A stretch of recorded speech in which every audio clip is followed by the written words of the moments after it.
Hey guys, tonight we're not just dipping our toes into history, we're diving headfirst into the chilling, often absurd world of nautical superstitions. Imagine yourself hundreds of years ago, crammed onto a wooden vessel barely larger than your living room. The only light the flickering glow of an oil lamp. The only sound the ceaseless groan of the timbers and the endless sloshing of the sea.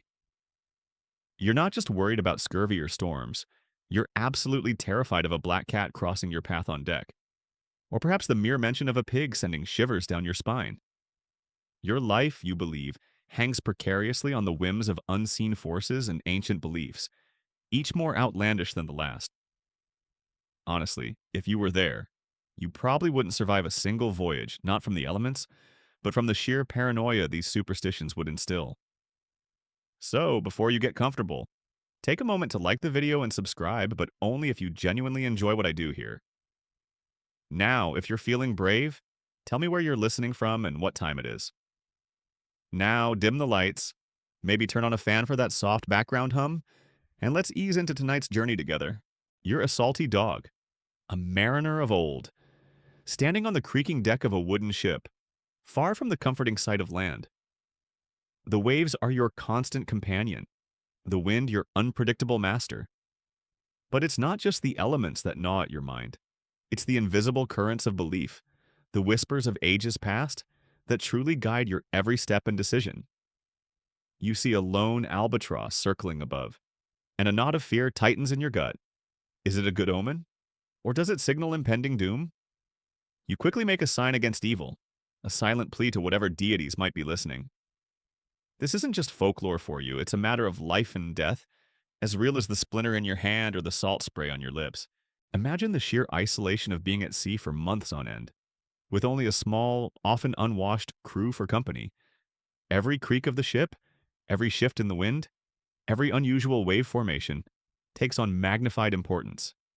Your mind, already strained by the monotony and danger, begins to seek patterns, to attribute meaning where there might be none. And so, the superstitions are born, passed down from grizzled old salts to wide-eyed cabin boys, becoming as much a part of maritime life as barnacles on a hull. You learn that whistling on deck can summon a gale, so you bite your tongue, even when a catchy tune runs through your head. You wouldn't dare start a voyage on a Friday, not even for all the gold in Hispaniola. For that's the day Jesus was crucified, and it's practically begging for disaster. This isn't just a quaint belief, it's a foundational truth for you, ingrained by years of observing its perceived consequences. The very construction of your vessel is steeped in these ancient beliefs. You know, for instance, that a coin placed under the mast step during construction is essential. This isn't just a charming tradition. It's a vital offering to ensure safe passage and prosperity. Without it, you wouldn't feel secure, convinced that the ship itself would be cursed. Some historians still debate whether this practice predates written records or if it emerged alongside the development of larger sailing vessels. But for you, the origin matters less than the absolute necessity of the ritual. It's an unspoken pact with the sea, a small bribe for safe passage. You're told sternly never to change a ship's name. A ship, you understand, has a soul, a personality forged in its maiden voyage. To rename it is to invite the wrath of Neptune himself, to erase its very identity, if, by some corporate decree or unfortunate circumstance, a ship must be renamed. You and your fellow sailors insist on a complex denaming ceremony. This elaborate ritual, often involving the burning of the old name from the ship's log and an offering to the sea, is your only hope of appeasing the spirits and ensuring that the new name doesn't bring bad luck. It's a fascinating insight into the deep animism of the old maritime world, where even inanimate objects were imbued with life and spirit. You'd probably find it hilarious if someone from your time tried to explain that ships are just steel and rivets. For you, they are living, breathing entities. And then there's the matter of women on board. For centuries, the presence of women was considered an ill omen, a harbinger of storms and bad luck. You might see a woman as a distraction, a source of jealousy and conflict among the all-male crew. Or perhaps you believe, as many do, that a woman on board angers the sea gods, who are often portrayed as jealous males. The sea, after all, is a fickle mistress, and she certainly doesn't appreciate competition. While the specific reasons for this taboo vary widely, from fears of tempting male sailors to angering the sea itself, the belief was pervasive and deeply held. You wouldn't even think of bringing your wife or daughter on a voyage, not if you valued your life and the lives of your crew. It's a commonly known historical fact that this particular superstition persisted for a remarkably long time, contributing to the harsh and often lonely reality of a sailor's life. You quickly learn about the power of the unlucky number 13. You'd never set sail on the 13th of the month, or with a crew of 13. The mere thought sends a cold shiver down your spine. Even the number of planks in the deck, or the number of barrels in the hold, might be discreetly checked to avoid this ominous digit. This fear of 13, or triskaidekaphobia as some fancy landlubbers might call it, isn't unique to sailors, but it takes on a particularly potent meaning when your survival depends on such delicate balances. The practicalities of a long voyage meant that every small detail was scrutinized for any hint of bad fortune. Consider the role of specific animals. Cats, especially black ones, were often seen as either incredibly lucky or profoundly unlucky, depending on their behavior. A ship's cat was often cherished, believed to embody the spirit of the ship and to bring good luck. They were also seen as weather predictors, their playful antics or unusual stillness interpreted as signs of calm seas or approaching storms. But if a black cat crossed your path on deck, or worse, jumped overboard, you'd brace yourself for the worst, convinced that disaster was imminent. You might even recall a story, passed down through generations of sailors, of a ship lost shortly after its feline companion vanished. Pigs, on the other hand, are almost universally considered bad luck. You wouldn't dare utter the word pig while at sea, referring to them instead as hogs or curly tails. The very image of a pig, you believe, could invoke a storm or cause the ship to capsize. This particular superstition is quite unique, and its origins are debated among academics. Some suggest it stems from pigs being notoriously difficult to transport on early, smaller vessels, making them a practical nuisance that slowly evolved into a supernatural taboo. Others believe it's linked to the idea that pigs, when slaughtered, produce an abundance of blood, which could attract sharks or other dangers. Regardless of the origin, you'd never see a pig on board your ship, unless you were actively courting disaster. You'd probably laugh at the thought of someone bringing a pig on board, if you weren't so utterly terrified by it. Even something as simple as fingernails and hair takes on superstitious meaning. You'd never cut your nails or hair at sea, as it's believed to invite misfortune, or even to attract evil spirits. This peculiar belief likely stems from the idea that these parts of the body are extensions of your being, and to discard them carelessly is to leave yourself vulnerable. Instead, you wait until you're safely on land, perhaps after a successful voyage, before tending to such personal grooming. It's a small, seemingly insignificant detail, but for you, it's a crucial adherence to the unwritten rules of the sea. You'd probably shudder at the thought of a modern sailor clipping their nails mid-ocean, wondering how they could be so reckless. The concept of Jonahs is also deeply ingrained in your mind. A Jonah is an unlucky person on board, someone believed to bring misfortune to the ship and its crew. This isn't just about someone being clumsy or inept. It's about an inherent, supernatural negativity that radiates from them. If a series of mishaps plague your voyage, you and your shipmates might start to eye each other suspiciously, wondering who the Jonah among you might be. Sometimes, such individuals were even left on deserted islands or cast adrift, a desperate measure to appease the angry gods and save the rest of the crew. The moral implications of such actions are still debated by historians today, a testament to the harsh realities and extreme beliefs of the era.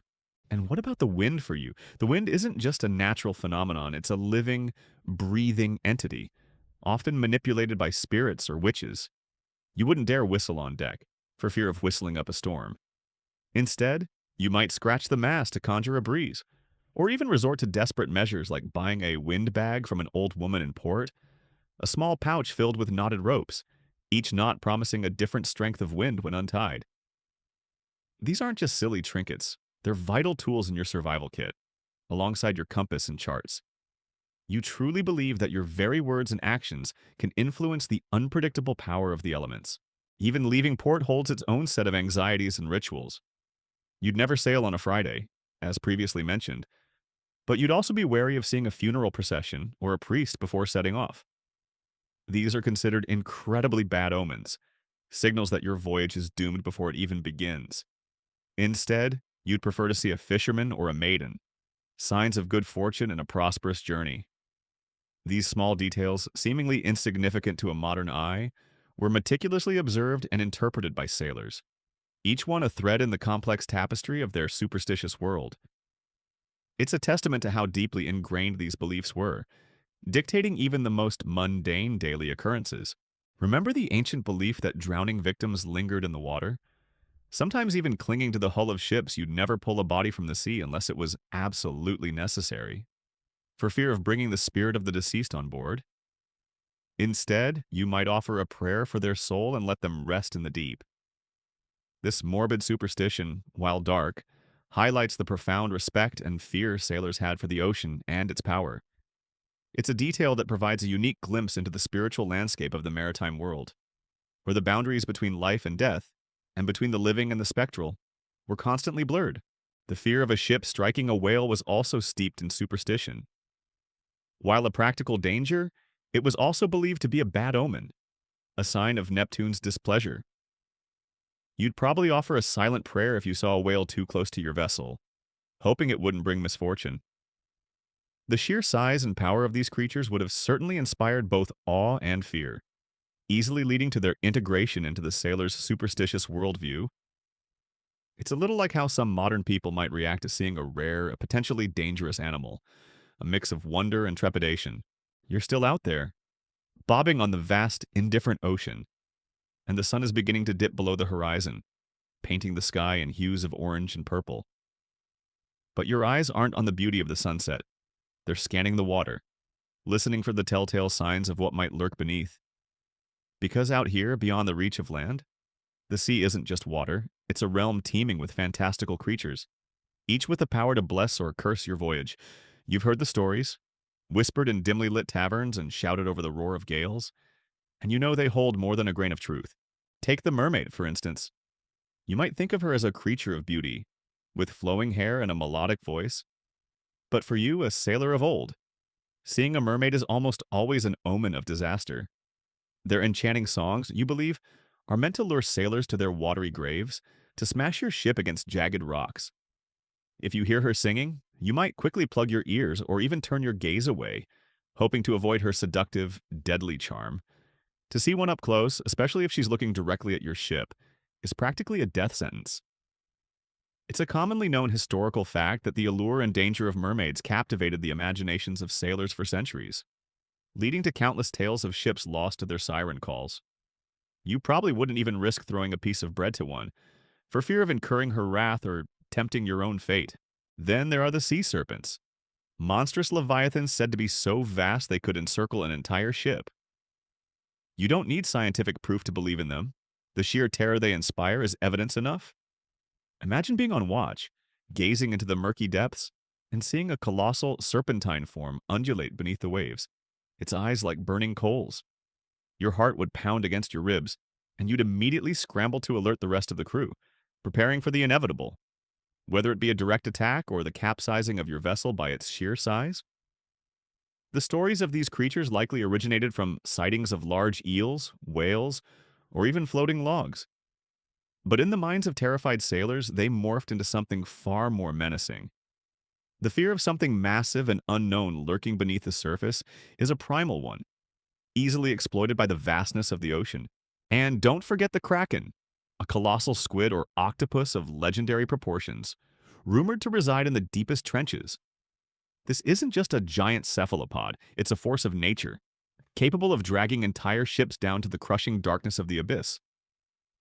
You'd live in constant dread of seeing its monstrous tentacles emerge from the depths, encircling your ship, squeezing it like a toy.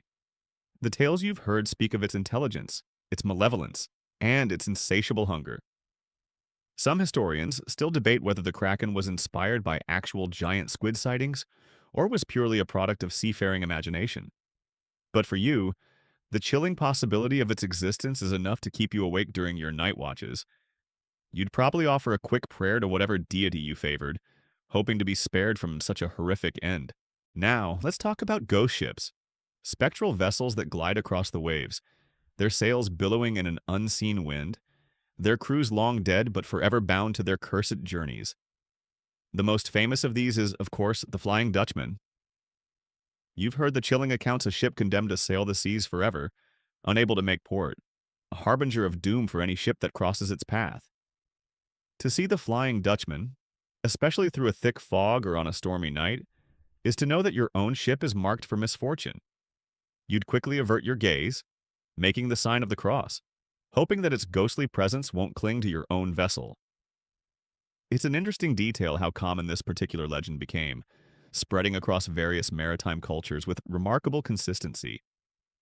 You'd probably feel a cold dread creep into your bones, knowing you were in the presence of something truly unholy. But it's not just the grand, terrifying creatures that occupy your superstitious mind. Even smaller, seemingly innocuous creatures can hold deep meaning. Take the dolphin, for instance. While generally seen as a friendly and intelligent creature, its presence near a ship could be interpreted in various ways. Some believe that dolphins swimming alongside your vessel are a good omen, guiding you to calm waters. Others, however, see their playful antics as a sign of approaching bad weather, their joyous leaps a warning of turbulent seas to come. You'd watch their movements carefully, trying to decipher their message, hoping it's one of good fortune rather than impending storm. It's a little like reading tea leaves, but with far higher stakes. And what about fish? While they are the very reason many of you are at sea, there are specific fish that carry unfortunate connotations. Catching certain types of fish, or an unusually large quantity in one go, could be seen as a bad omen, a sign of disrupting the delicate balance of the ocean. Some sailors believed that certain fish were the spirits of drowned sailors, and to catch them would bring their restless souls aboard your ship. You'd probably release any strangely colored or unusually large fish, just to be safe, preferring to err on the side of caution. This isn't just about sustainable fishing, it's about respecting the unseen denizens of the deep. The albatross, a magnificent seabird, holds a particularly complex place in your superstitious world. On one hand, it's considered a good omen, bringing favorable winds and safe passage. To kill an albatross, however, is to invite the most terrible misfortune upon your ship and crew. You've heard the poem, whispered in hushed tones, The Rime of the Ancient Mariner, a cautionary tale of a sailor who brought ruin upon himself and his ship by slaying an albatross. The bird is seen as a sacred entity, a soul of a lost sailor, or even a messenger from the divine. You'd never dream of harming one, and you'd scold any young cabin boy who even thought of aiming a stone at it. This specific detail of the albatross, though popularized by a poem, was deeply ingrained in real maritime folklore. Even the humble sea turtle wasn't immune to superstitious interpretation. While a source of food on long voyages, some sailors believed that harming a sea turtle unnecessarily could bring bad luck, especially if it was a very old or particularly large specimen. They were seen as ancient beings, guardians of the sea, and disrespecting them could lead to storms or a lack of favorable winds. You'd be careful with them, using them for sustenance only when absolutely necessary and always offering a silent apology for taking a life. Consider the shark. While a very real and present danger, sharks were also viewed with a healthy dose of superstition. A shark following your ship for an extended period was almost always seen as a death omen, a sign that someone on board was soon to die and become its meal.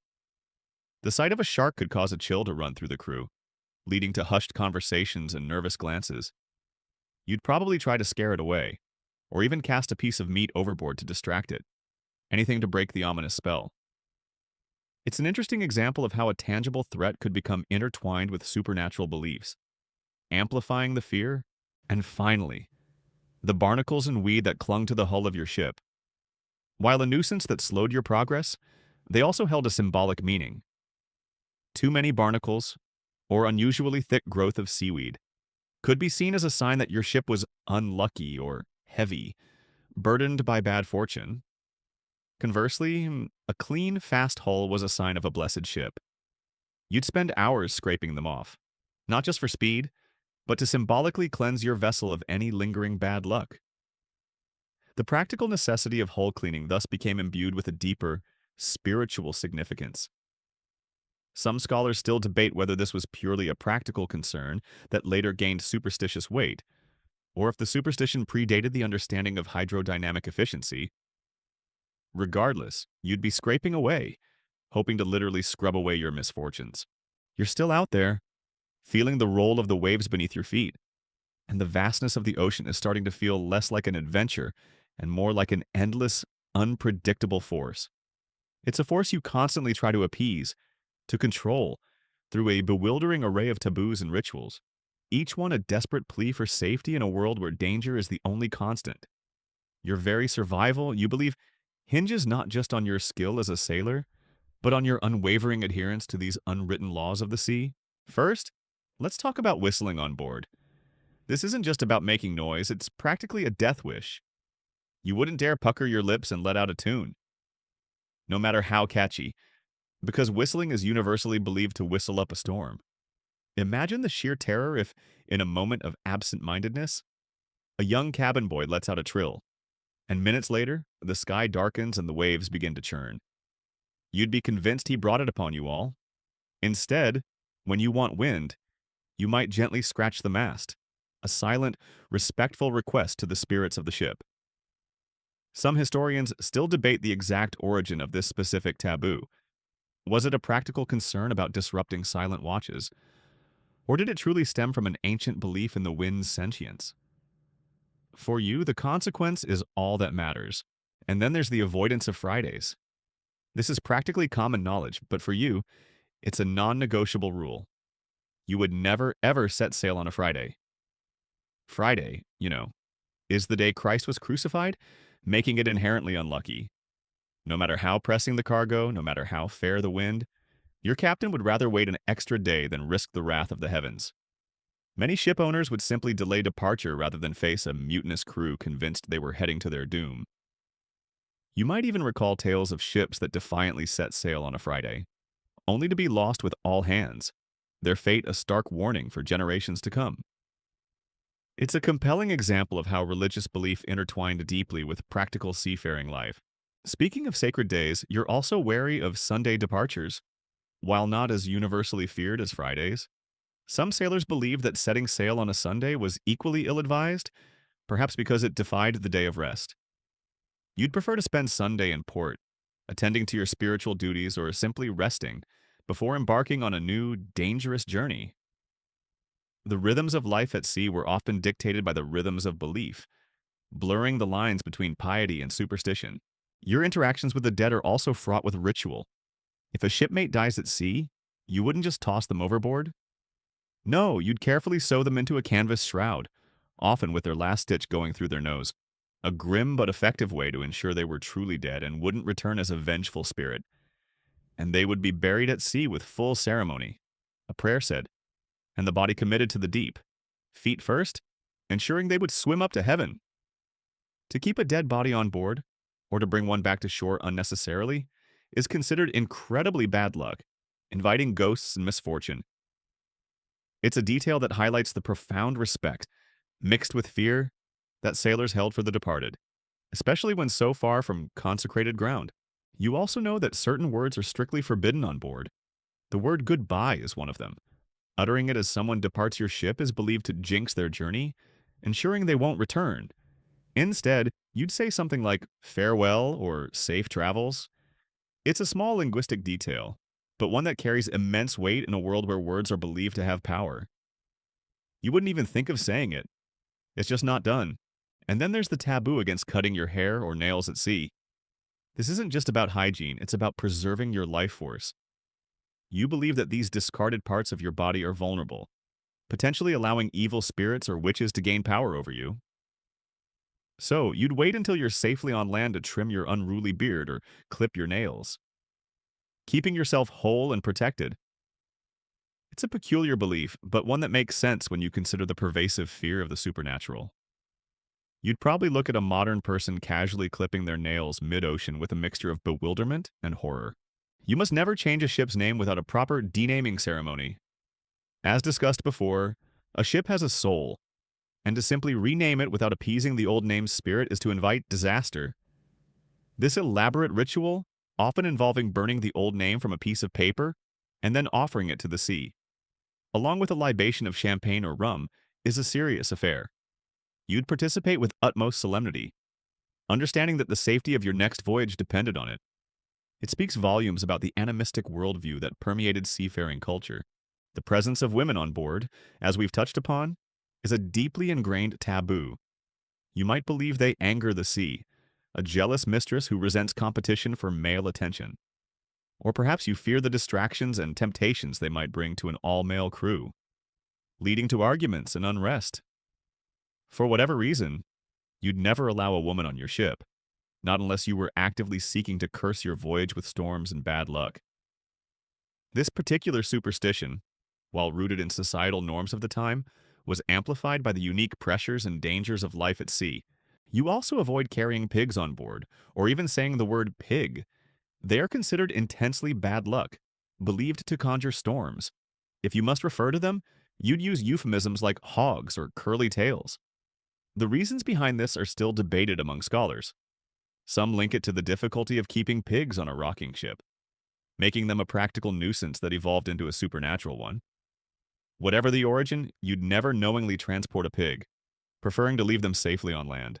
And the rabbit, another animal strictly forbidden on board. Like pigs, rabbits were thought to bring bad luck, perhaps due to their burrowing habits being associated with digging graves, or simply because their quick movements and tendency to chew through ropes could cause problems. You wouldn't even say the word rabbit on board, opting for bunny or long-eared ones. It's another small but significant detail that reveals the intricate web of superstitions that governed every aspect of a sailor's life. You know that certain colors are also unlucky. Green, for instance, is often considered unlucky on a ship. This might stem from the color of stagnant water, or perhaps the green of mold and decay found on long voyages. You'd avoid green paint, green clothing, or anything predominantly green on board, opting for safer colors like blue, black, or white. It's a subtle but pervasive superstition, one that you'd follow without question. The launching of a new ship is a momentous occasion, fraught with its own set of rituals. The breaking of a bottle of champagne or wine over the bow is not just a celebratory gesture, it's a vital offering to the sea gods, a libation to ensure the ship's safety and prosperity. If the bottle doesn't break on the first swing, it's considered an extremely bad omen, signaling a cursed vessel. You'd watch the ceremony intently, holding your breath, hoping for a clean break and a loud cheer, knowing that the ship's future depended on this single act. This ritual has a universally recognized historical presence, evolving from ancient sacrificial practices. Finally, there's the practice of wearing earrings. For many sailors, an earring, particularly a gold one, isn't just an adornment. It's believed to improve eyesight and to ward off seasickness. Some even wear them as a form of insurance for burial. If your body washes ashore, the gold earring could be used to pay for a proper Christian burial. Others believe they mark the number of times you've rounded Cape Horn or crossed the equator. A badge of honor and experience? It's an interesting detail, showing how practical concerns, personal beliefs, and cultural practices all blend together in the rich tapestry of maritime superstition. You'd probably have one yourself, feeling a small sense of comfort and protection from its presence. You're still out there, bobbing along on the endless blue. And as the sun climbs higher, you find your gaze drawn not just to the horizon, but to the very tools that guide your journey. For you, a seasoned mariner. Navigation isn't just about charts and compasses. It's a delicate dance with the unseen forces that you believe tug at your ship, whispering directions, or sometimes leading you astray. Your very understanding of the ocean and its currents is steeped in a peculiar blend of practical knowledge and the most outlandish beliefs. Let's start with the compass, that vital instrument that points the way.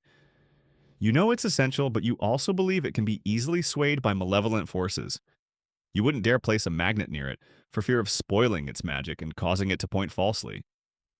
Some sailors even believe that a compass will spin wildly if a particularly evil spirit is nearby, or if the ship is truly cursed.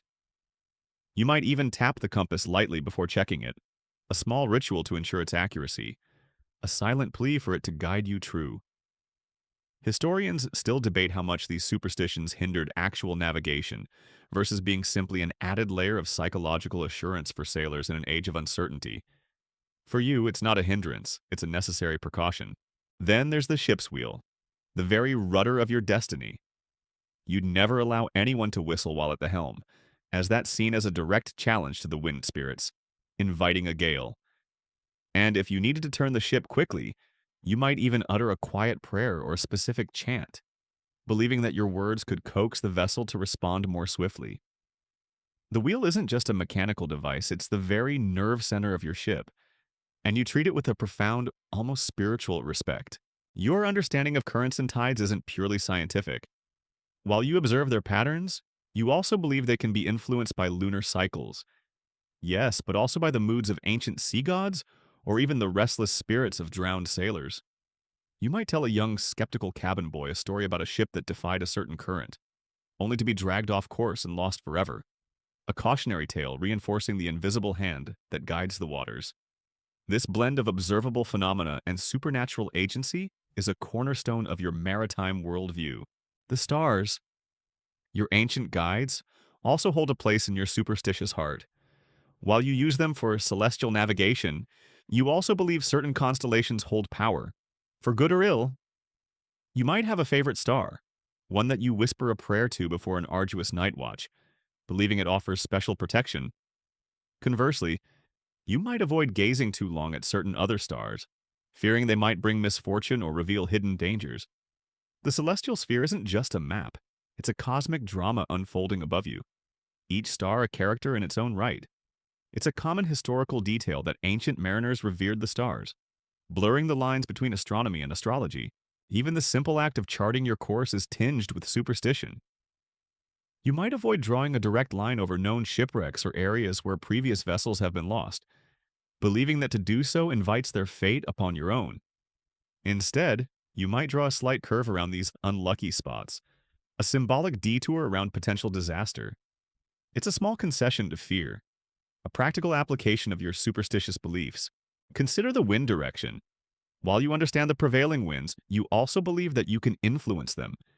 If the wind is against you, you might offer a piece of silver to the sea, or even throw a coin overboard, a small bribe to persuade the wind to change its mind. You might even resort to tying a knot in a piece of rope, believing that untying it will release a favorable breeze. These aren't just desperate acts. They are genuine attempts to interact with and control the powerful, unseen forces of nature. You'd scoff at the idea of a weather forecast, you make your own weather. The mast, that towering backbone of your ship, is also a focal point of superstition. You might hammer a coin under its base during construction, a good luck charm to ensure stable voyages. And if lightning strikes the mast, it's considered an exceptionally bad omen, a sign of divine displeasure that must be cleansed with ritual. Some historians still debate whether this tradition of placing coins under the mast step originated from an offering to the gods or a practical way to ensure the mast stayed secure, but for you, it serves a dual purpose. Then there's the boatswain's whistle, an essential tool for communicating commands across the ship. While practical, some sailors believe that if the whistle is dropped or produces a particularly mournful sound, it's an omen of a death at sea. You'd probably pick it up quickly, perhaps even giving it a quick polish, trying to dispel any negative energy. It's an interesting little detail, how even a functional object can become imbued with superstitious meaning. Your understanding of sea depth isn't solely based on lead lines. You might also believe in certain bottom dwellers that can pull ships down, or in areas of the ocean where the bottom is unlucky and best avoided. You'd never drop anchor in a place where a ship had previously sunk, fearing that the ghosts of the old crew might snag your anchor and refuse to let go. It's a primal fear of the unknown depths, populated by imagined dangers. And finally, the ship's logbook, that meticulous record of your voyage. While practical, you might also have your own small rituals associated with it. You'd never, for instance, tear out a page, as that would be seen as tearing away a piece of the ship's luck. And you might offer a silent prayer before writing down particularly good or bad events, hoping to solidify the good fortune or lessen the impact of the bad. The logbook isn't just a record, it's a sacred text of your journey, and you treat it with the respect it deserves. You'd probably find it amusing how much importance is placed on digital records in the future. For you, the physical log, with all its superstitions, is paramount. You're still out here, the sun beating down, the endless expanse of the ocean a constant reminder of your vulnerability. And in this isolated world, where men are confined together for months on end, the interactions between them, and even the simple presence of certain individuals or animals, take on an almost mystical significance. Your mind, sharpened by the constant threat of the sea, scrutinizes every nuance, every perceived omen, turning common shipmates into figures of potent superstition. Let's talk about women on board again, because this isn't just a minor detail, it's a deeply ingrained, almost universal taboo.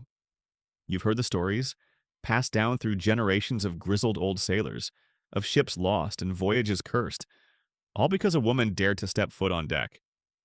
The sea, you believe, is a jealous mistress, and she won't tolerate competition for the attention of her male sailors. Her fury, manifesting as violent storms and treacherous waves, is the inevitable consequence of a woman's presence. You wouldn't even allow your own sister or mother on board, not if you valued your life and the lives of your crew. This particular superstition is so pervasive that even in later eras, when women began to take on more diverse roles, the shadow of this ancient fear lingered. You'd probably scoff at the idea of a female captain, utterly convinced it would bring disaster. And then there's the preacher or priest. While land-based faith might offer comfort, the presence of a clergyman on board is often considered a very bad omen.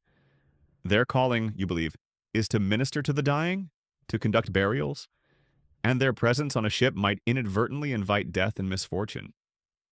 You'd certainly try to avoid having one as a passenger, viewing them with a mixture of respect for their office and an underlying dread for the bad luck they might bring.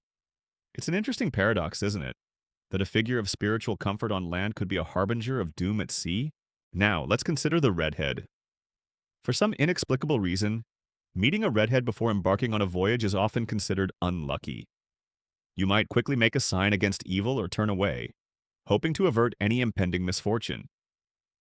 The origins of this specific superstition are murky, lost in the mists of time. But for you, it's a deeply held belief. Perhaps it's linked to the fiery color of their hair, associating them with storms or danger. Whatever the reason, you'd rather not see a redhead on the day you set sail? This is one of those odd, less common superstitions, but it certainly existed. The flat-footed person is another surprising source of concern. If a flat-footed person steps onto your ship first when departing port, it's believed to bring bad luck for the entire voyage. The logic behind this is unclear. Perhaps it's related to the idea of an unsteady gait transferring instability to the ship itself. Whatever the reason, you'd hope that the first person to board your vessel has a strong, arching foot. It's a small detail, but in a world where every minute sign is scrutinized, it takes on disproportionate importance. And what about animals on board? We've touched on pigs and rabbits. But let's delve deeper into their surprising roles. Cats, especially black cats, are a complex case. A ship's cat is often cherished, believed to bring good luck and ward off rats. Some believe they can even predict weather, their antics signaling an approaching storm. But a black cat, if it crosses your path on deck in a certain way, or if it suddenly jumps ship, can be an omen of terrible misfortune, a sign that the ship is doomed. You'd watch your ship's cat closely, interpreting its every movement for clues about the journey ahead. The duality of the cat as both a good luck charm and a potential harbinger of doom is fascinating. Pigs, as noted, are an absolute no-go. You'd never say the word or allow one on board. The superstition might stem from the difficulty of transporting them, or perhaps their association with uncleanliness. But for you, the belief is simple. A pig on board brings storms and disaster. You'd use euphemisms like hogs or curly tails if you absolutely had to refer to them, treating the actual word as if it were a curse. It's a very common and strong superstition that permeated maritime culture. Similarly, rabbits are also considered bad luck. The common theory is that their burrowing habit reminded sailors of digging graves. You wouldn't want a rabbit on board, and you wouldn't even speak its name, referring to it instead as bunny or long-eared. It's another example of how seemingly innocent creatures became feared symbols of misfortune at sea. The chicken, surprisingly, can also be a source of superstition. While often brought aboard for eggs, the sound of a cock crowing at midnight is considered an omen of death. You'd listen nervously for such a sound, hoping it was just your imagination or a trick of the wind, knowing that it foretold a shipmate's demise. It's a small, eerie detail, but one that adds to the pervasive sense of dread that could accompany a long voyage. The presence of Jonahs is a truly terrifying concept for you. A Jonah is an individual believed to bring inherent bad luck to a ship, causing a string of misfortunes, from calm winds to storms to sickness. This isn't about their actions, it's about their very being. If a ship experienced a run of bad luck, the crew might start to eye one another suspiciously, looking for the Jonah among them. In extreme cases, a Jonah might even be abandoned on a deserted island or cast overboard, a desperate sacrifice to appease the angry sea and save the rest of the crew. The moral complexities and harsh realities of such acts are still debated by historians today, highlighting the brutal nature of survival at sea. You would live in fear of being accused of being a Jonah, and equally, in fear of having one on board. Even sick or injured crew members can become subjects of superstition. If a sailor is gravely ill and likely to die, some believe that keeping them on board would prolong the ship's journey, almost as if their lingering life force was tethering the vessel. In such grim circumstances, the crew might even try to hasten their end, a truly dark aspect of maritime life. This, thankfully, was a less common and more extreme belief, but it illustrates the desperate measures men would take when facing the abyss. Finally, the birth of a child at sea. While rare, it was often considered an extremely lucky omen. The child born between land and sea was seen as being blessed by both realms, a symbol of new life and good fortune. You'd welcome such a birth with celebration, seeing it as a sign of prosperity for the ship and its future voyages. It's a stark contrast to the many other negative superstitions, a beacon of hope in an often bleak and dangerous existence. You're still out there, the sun a fiery orb in the endless sky, the salt spray a constant companion on your face. And as you peer out across the vast, rolling expanse, you realize that the sea isn't just a place of physical dangers. It's a realm where even the most common events can take on a sinister, supernatural meaning. Your very perception of the world around you is filtered through a lens of fear and ancient belief, turning everyday occurrences into terrifying omens. Let's talk about the weather, specifically calm seas and flat winds. While a pleasant thought for a landlubber, for you, a sailor, extended periods of dead calm are a source of profound dread. This isn't just inconvenient, it's believed to be a bad omen, a sign that the sea gods are displeased or that your ship is cursed. You might nervously scan the horizon for any ripple, any hint of a breeze, knowing that if the stillness persists, your provisions will dwindle, your journey will stall, and despair will set in. Some historians still debate whether this fear was purely practical or if it genuinely stemmed from a belief that the sea was holding its breath before a major disaster. For you, the lack of wind is a tangible threat, far more terrifying than a storm, because it traps you, making you vulnerable.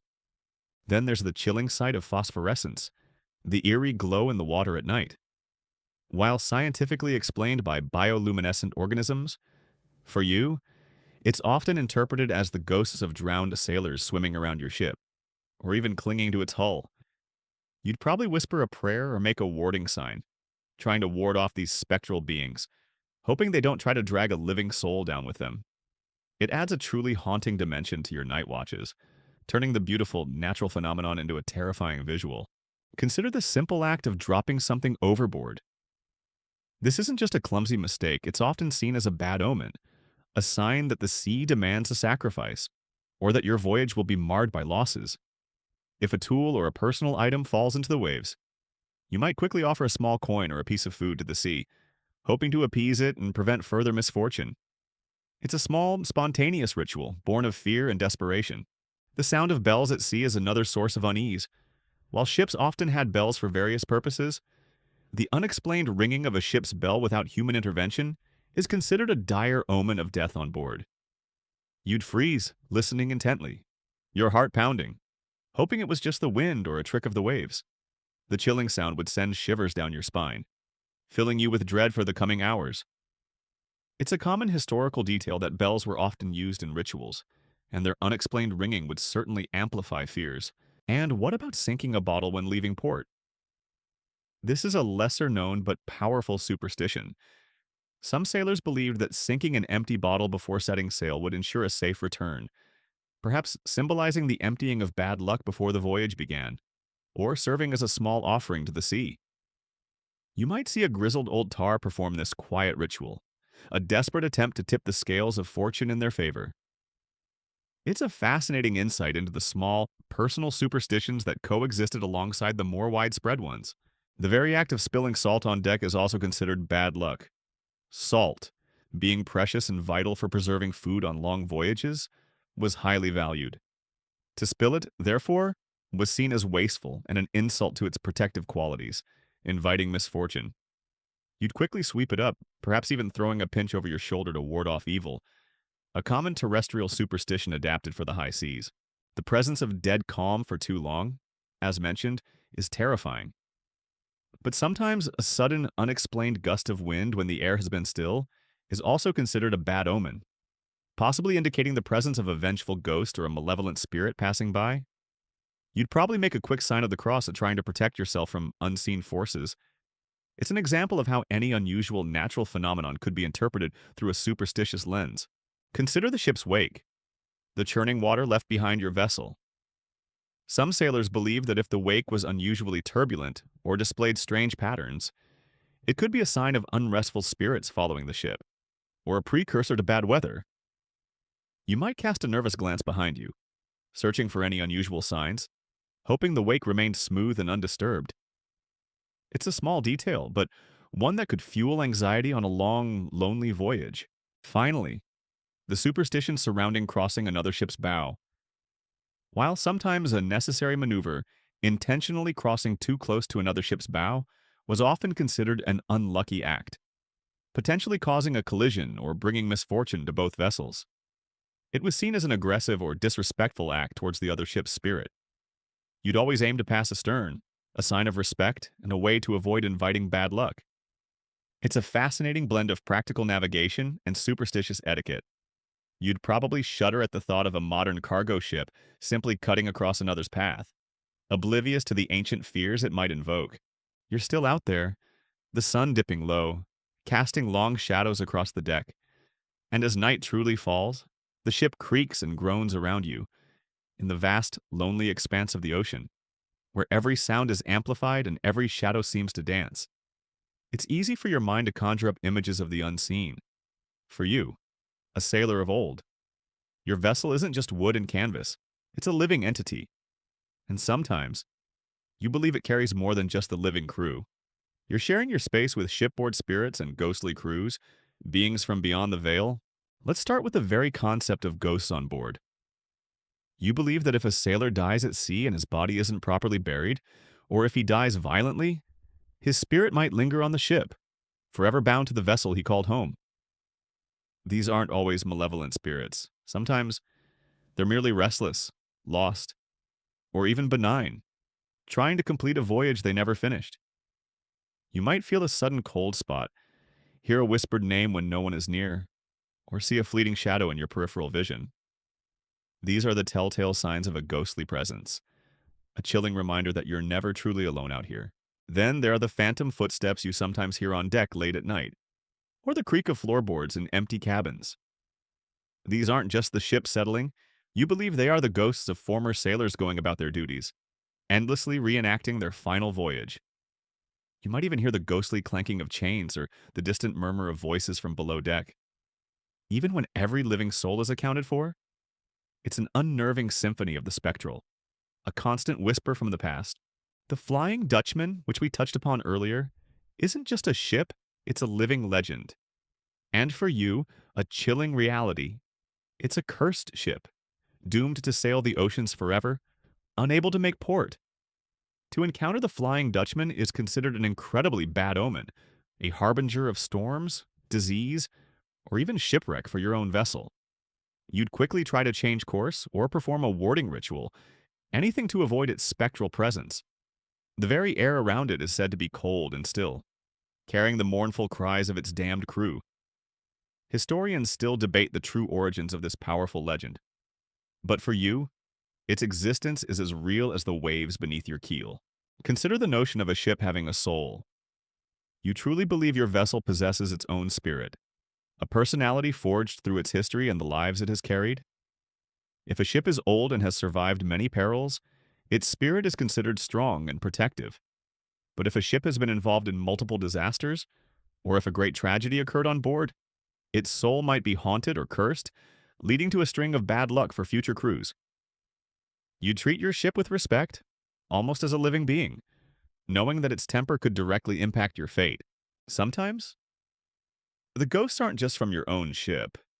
You might hear tales, or even believe you've witnessed, ghostly figures clinging to the hull or floating alongside the ship, especially after a storm. These are believed to be the spirits of drowned sailors from other lost vessels, seeking solace or even trying to drag living souls down to join them. You'd never attempt to bring such a figure aboard, for fear of inviting misfortune. Instead, you might offer a silent prayer, hoping their restless souls find peace without disturbing your journey. The sound of whistling, particularly a mournful, unexplained whistle when no one is whistling, is a terrifying omen. You believe it's the sound of a ghost or a malevolent spirit trying to communicate or exert its influence?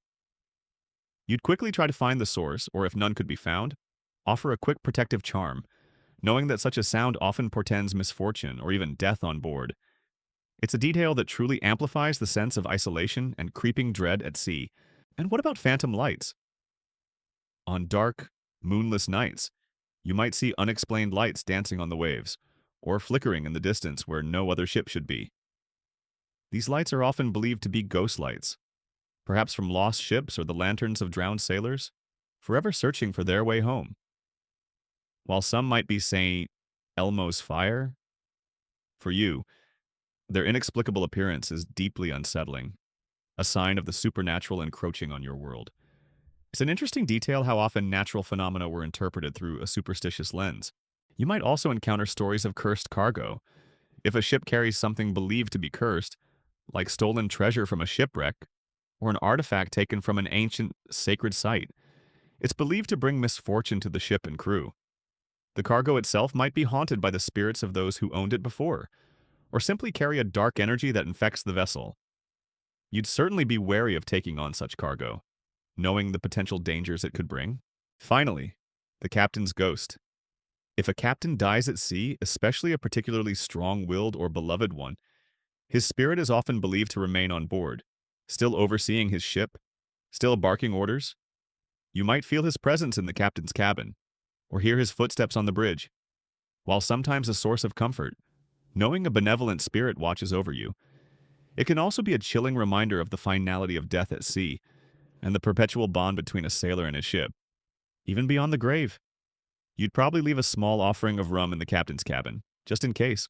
You're still out there, the sun a distant memory, replaced by the vast, indifferent blanket of stars. And as the chill of the night deepens, you can't help but think of all the ways a man can fall ill or be injured on the unforgiving sea. But it's not just the harsh realities of scurvy or a broken bone that concern you. It's the ancient, often bizarre, cures, charms, and conjurations that you and your shipmates cling to, desperate to ward off sickness, mend bodies, and even manipulate the very elements. Let's talk about curing ailments. You wouldn't rely solely on the ship's meager medicine chest. Instead, you might try a strange concoction, swallowing a live spider to cure fever, believing its vitality would transfer to you, or for a persistent cough. You might be told to drink seawater mixed with your own urine, a truly desperate remedy for desperate times. These aren't just old wives' tales. For you, they are tangible efforts to combat illness when proper medical care is days, if not weeks, away. It's a commonly known historical fact that maritime medicine was often primitive, leading to the proliferation of such bizarre home remedies. Then there are the charms for protection. You might carry a shark's tooth in your pocket, believing it will ward off sharks and bring good luck. Or perhaps a piece of dried umbilical cord from a newborn, carefully preserved, is your personal talisman against drowning. These aren't just trinkets. They are potent symbols of protection, imbued with power through generations of belief. You'd never set sail without your personal charm, feeling vulnerable and exposed without its presence. Consider the desperate lengths sailors would go to ward off seasickness. While ginger might be a modern solution, you might try wearing a piece of raw garlic around your neck, or even nailing a horseshoe to the mast. Some even believe that sleeping with a piece of coal under your pillow would prevent the dreaded nausea. You'd try anything to escape that debilitating illness, which could render you useless for days. It's an interesting detail how pervasive and debilitating seasickness was, leading to these often ineffective but deeply believed remedies. And what about conjuring the wind when your sails hang limp and the ship is becalmed? You wouldn't just wait. You might whistle softly but never loudly, for that summons a gale, a gentle coaxing for a breeze. Or you might scratch the mast with your fingernails, believing that this rhythmic motion could conjure the wind. Some sailors even had wind bags, small pouches containing knotted ropes, each knot promising a different strength of wind when untied. You'd pay good money for one of these, convinced it held the power to save your ship from endless stagnation. The desperate attempt to control the uncontrollable elements is a central theme of maritime superstition. For warding off evil spirits or bad luck, you might resort to more drastic measures. Nailing a horseshoe to the mast or above the cabin door is a common practice, its open end pointing upwards to catch good luck. Or you might burn a piece of cloth with specific herbs, letting the smoke waft over the deck, hoping to purify the ship of any malevolent presences. These rituals are performed with utmost seriousness, a tangible defense against unseen enemies. The superstition of the ear piercing is also prevalent. You might wear a gold earring not just as decoration, but because you believe it improves eyesight, protecting you from the blinding glare of the sun or the murky depths. Others wear it as a form of insurance. If your body washes ashore, the gold could pay for a proper burial. Some even believe it can ward off seasickness or cure toothaches. It's a fascinating example of how a simple adornment can be loaded with multiple layers of superstitious meaning, practical and mystical. Consider the fear of cursed objects. If an object believed to bring bad luck is on board, you wouldn't just throw it overboard. No, you'd perform a specific cleansing ritual, perhaps by washing it in seawater mixed with rum, or passing it through smoke, before casting it away. This is to ensure that the bad luck doesn't simply transfer from the object to the ship itself. The power of curses is something you take very seriously, and you'd go to great lengths to neutralize them. For good fishing, you might have your own little rituals.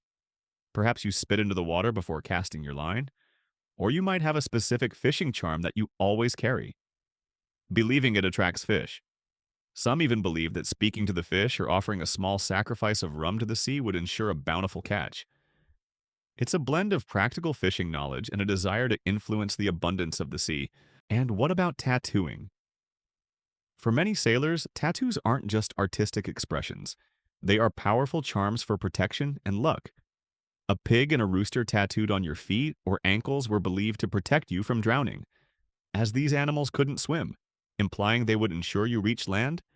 A star might guide you home, while a dragon could represent courage and strength against the dangers of the sea. These marks are deeply personal, worn on your skin as a permanent shield against the perils of the ocean. Some scholars still debate the precise origins of these specific tattoo meanings, but for you, they are undeniably powerful. Finally, the act of spitting. While considered rude on land, spitting for a sailor can be a powerful ward against evil. You might spit into the wind to bring good luck, or spit into the water to calm a rough sea or appease the sea gods. It's a quick, simple gesture, but one that carries immense symbolic weight. A small act of defiance or appeasement in a world where you often feel powerless. You'd probably spit regularly, almost subconsciously, a constant affirmation of your desire for good fortune. You're still out there, the sun a fiery orb sinking into the vast, indifferent ocean. And as the last sliver of light disappears, your thoughts drift not just to the dangers of the open sea, but to the equally peculiar fears and farewells that grip sailors even when their feet are firmly planted on solid ground. For you, the maritime world isn't confined to the deck of a ship. Its unseen currents of belief extend far onto the shore, influencing every departure and every homecoming. Let's talk about the act of leaving port. This isn't just a simple cast-off of lines, it's a momentous occasion, fraught with its own unique set of superstitions. You would never, ever set sail on a Friday. As we've discussed, that's practically begging for Neptune's wrath. But beyond that, you'd be wary of specific encounters before stepping foot on your ship. Seeing a funeral procession or a priest on your way to the docks is considered an extremely bad omen, a clear sign that your voyage is doomed before it even begins. You might quickly turn around, or at least perform a warding gesture, hoping to negate the ill fortune. Conversely, seeing a fisherman or a maiden is a sign of good luck, promising a prosperous and safe journey. It's a commonly known historical fact that these roadside omens were taken very seriously, often dictating the timing of a ship's departure. And then there's the last look back at land. Some sailors believe that if you look back at the shore after your ship has departed, you're inviting bad luck or even ensuring you'll never return. Instead, you're encouraged to gaze forward towards the open sea, embracing the journey ahead without lingering regrets or attachments to the land you've left behind. It's a symbolic break, a mental commitment to the voyage, reinforced by a powerful superstition. You'd probably force yourself to stare ahead, even if every fiber of your being yearned for one last glimpse of home. The sound of church bells ringing from the shore as you depart can also be interpreted as an omen, while normally a comforting sound. For some, if the bells ring in a particularly mournful or irregular way, it might be seen as a farewell to the doomed, a chilling premonition of never returning. You'd listen intently, hoping for a clear, strong chime that promises a safe return. It's a powerful auditory cue, loaded with symbolic meaning in the minds of departing sailors. Consider the clothes you wear when leaving. Some sailors believed that wearing new clothes on the day of departure was bad luck, as it might be seen as tempting fate or being too confident. Instead, you'd wear your old, familiar clothes, perhaps even ones that have brought you luck on previous voyages, believing they offer a form of protection. It's a subtle but persistent superstition, a desire to humble oneself before the unpredictable power of the sea. And what about the final goodbye? You'd never say goodbye to your loved ones on the dock.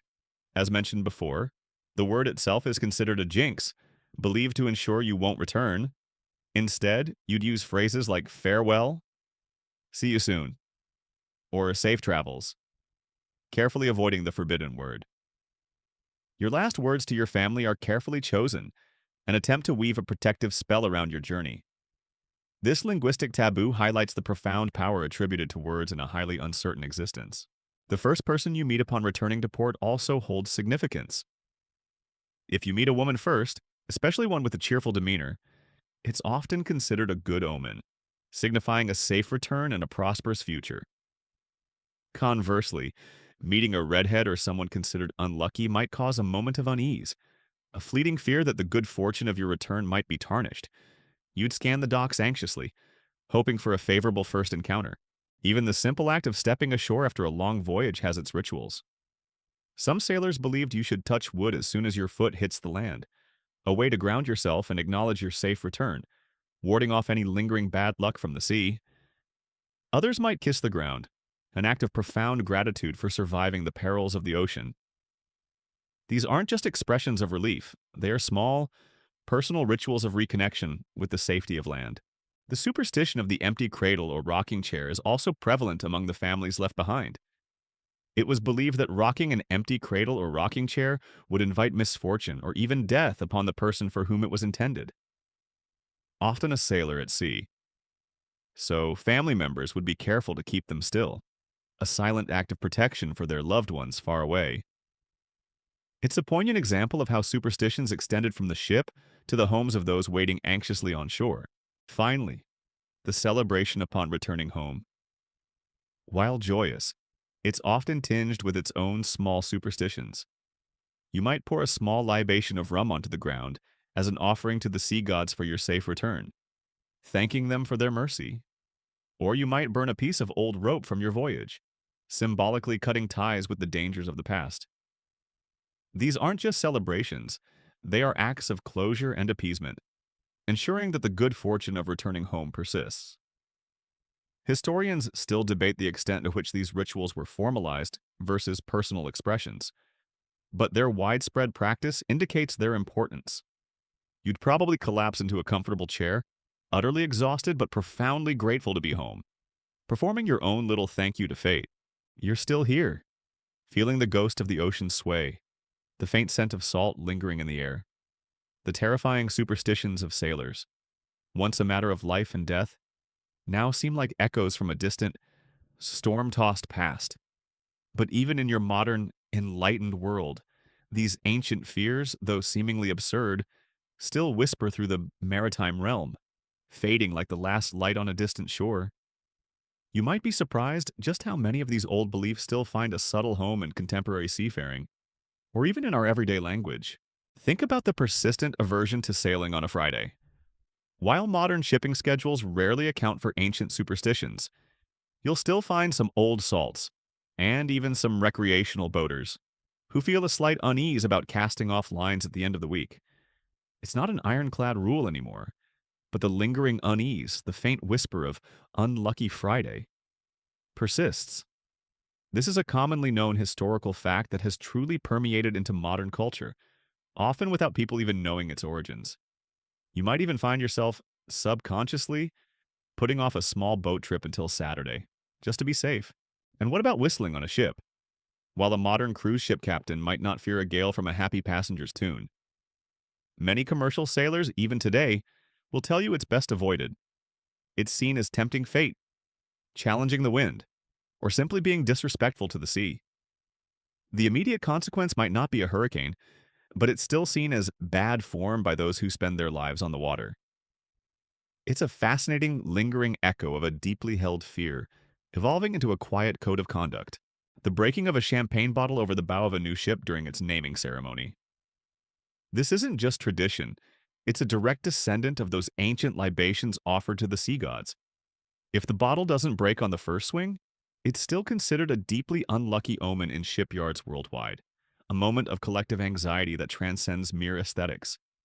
The modern christening is a powerful callback, a tangible link to millennia of appeasement rituals. You'd probably hold your breath, just like the sailors of old, hoping for that satisfying smash. Consider the ongoing respect for a ship's name. While renaming a vessel is now a common practice in the commercial world, there's still a quiet understanding, almost a shared unease about it.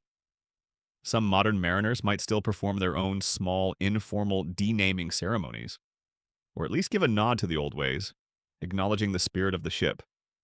The idea that a ship has a personality or luck is far from dead, even if it's now couched in less overtly superstitious terms. Scholars still debate the psychological impact of these deeply ingrained beliefs, even in a modern context.